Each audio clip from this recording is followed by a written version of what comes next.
to become of us? It's far too early, Father. The outcome is still in the balance, will be for months. The people have not yet decided.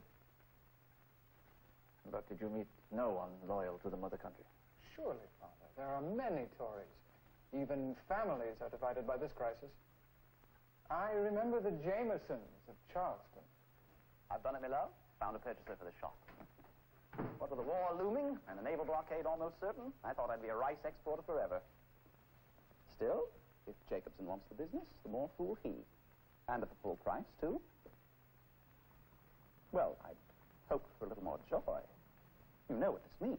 That we're bound for somewhere else. Not just somewhere else, to London. You read my father's letter? My exile's over. With the success of the business, well, I'm the black sheep no more. He'll have me back. We can be done with exporting rice. We're free to go home, Joe. Away from all this confounded trouble.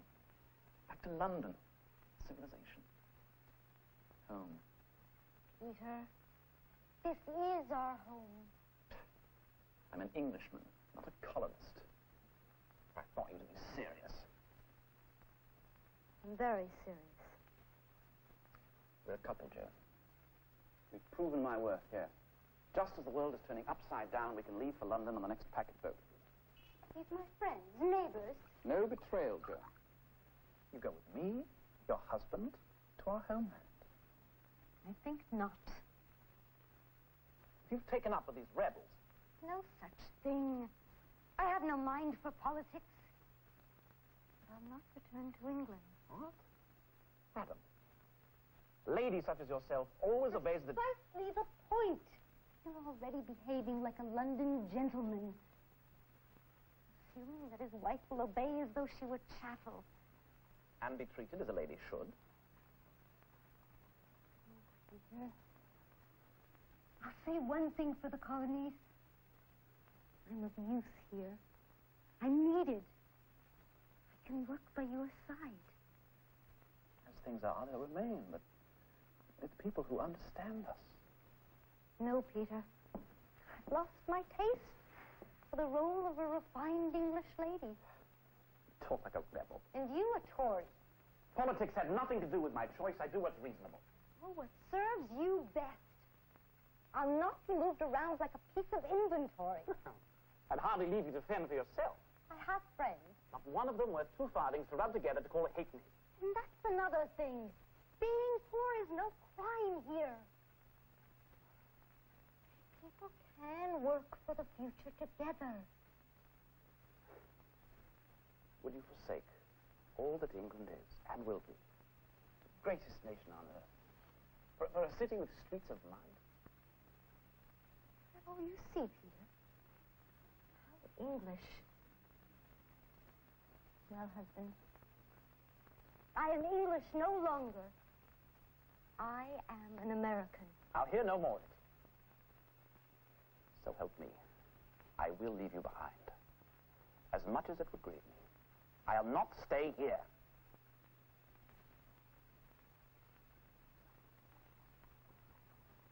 And so be it. He did, in fact, leave, and she stayed in Charleston. Foolish woman. Probably a camp follower to Washington's army by now. On the contrary, Father. She runs her business and remains uncommitted. For the meantime, many people prefer neutrality. And did you find no one who preferred loyalty? I met a Tory, Charles Chamberlain, a vast landholder north of New York, a wealthy man, and much given to entertaining officers of the local British garrison. Colonel, your wit is razor sharp tonight. It can only be my claret. Look, the Colonel's glass. Oh, thank you.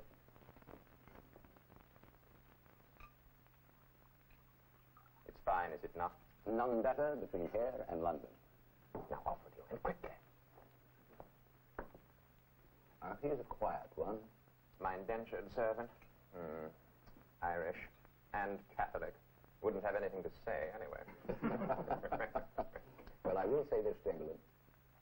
You have turned this wilderness into a place that has made us all feel to home. Well, as different as it is, it's still part of Britain, after all. Yes, unfortunately, some of your neighbors are not of a similar mind. Tempest in a teapot, Colonel. A mob of illiterate ruffians. So here's to you and your men. Without you, the rebels committee would be all over the place. Probably expropriate my land. Gentlemen. What is it, Colonel? Can I not toast your health? Oh, of course. But I'm afraid, gentlemen, my accepting it would be in rather poor taste. Gentlemen, we really must go. Chamberlain, I have bad news for you. You see, my entire command is preparing to withdraw. You don't mean it. Oh, but I do, friend. You see, the rebel army could be upon us at any moment. The orders came this morning. Because of a shabby mob of riffraff? Well, Chamberlain, a mob they may be, but they act like an army. And we must give them the respect due to an enemy at war. But me? What of me? Oh, I have permission to take you with us, under our safety, and then later you can go to London. But my land, my house. We'll give it a thought, friend. Wealth is a small sacrifice to make for loyalty to the crown and all it stands for. Eh?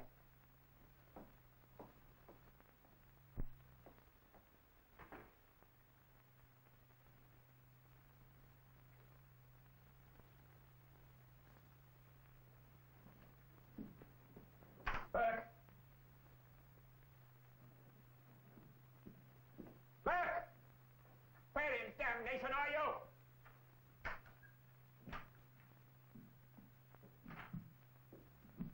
A bit uncomfortable, Mr. Chamberlain, waiting in the bushes for your guests to leave. Perhaps a bit of claret would help.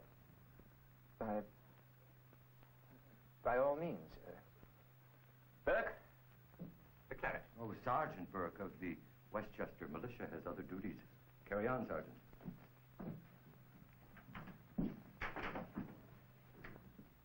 Your visit is an unexpected pleasure. To freedom. By all means, to freedom. Then you are one of us. I value my freedom. And no doubt your land. We have little time to waste, sir.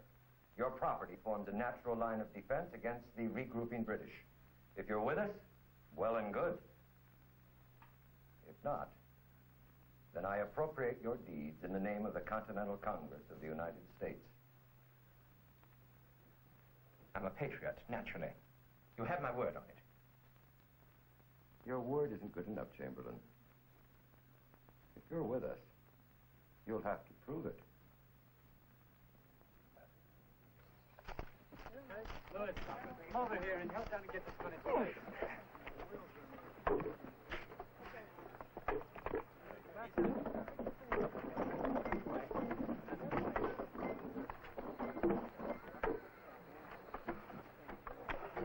Move yourself, Tory! Get on with it. I am, Sarge, I am. Just don't thrash me. Please. I'm tired is all. Sure, I'm not about to hit anyone.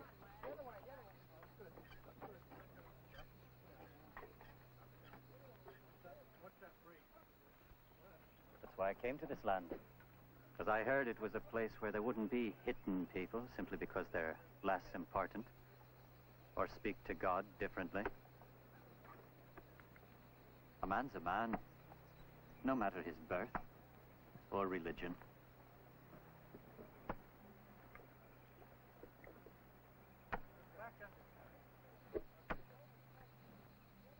Bless you for that, Burke. Better be saving your blessing for Washington's head. He needs some better than me, he does.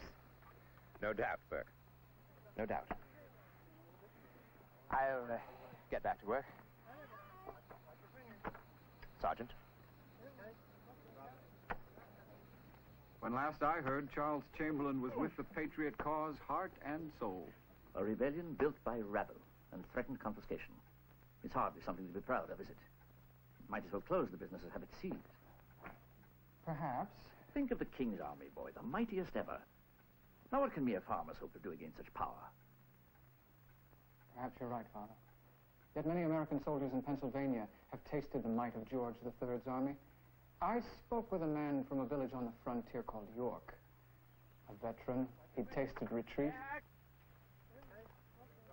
Jack, the cook's asking after you. Says to me, he says, "Where's that Dutchman Verhorst? Don't my cooking taste good enough to him no more?" No more. Never did. Moldy meat and hardtack ain't fit for the cows in the farm. I know it, I do. How's the missus? Ailing. But strong. Can't hardly pioneer the farm and look after the kids alone. Well, you done your share. Your enlistment's up. No one gonna fault you for leaving us.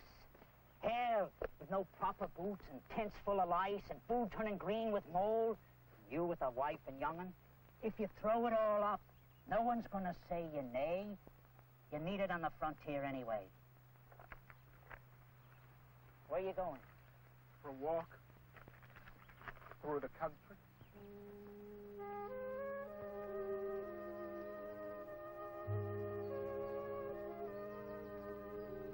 A touch of home would be nice.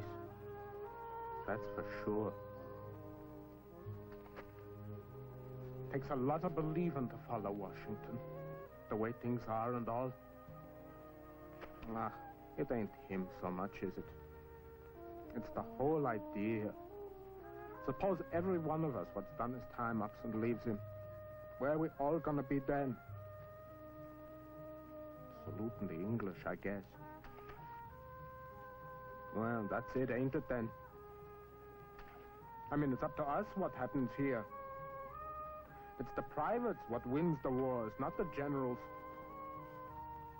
It's the likes of me what are gonna make it work or not.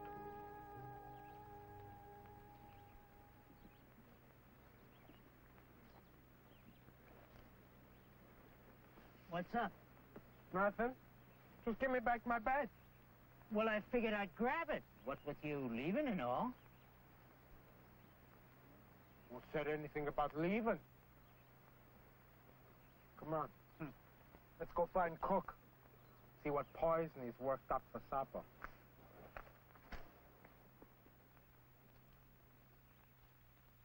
So there they are, Father.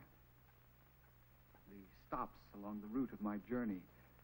The choices of ordinary people. Choices that may well create a new nation.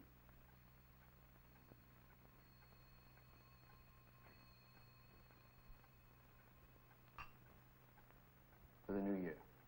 1777 and the years beyond. Strange.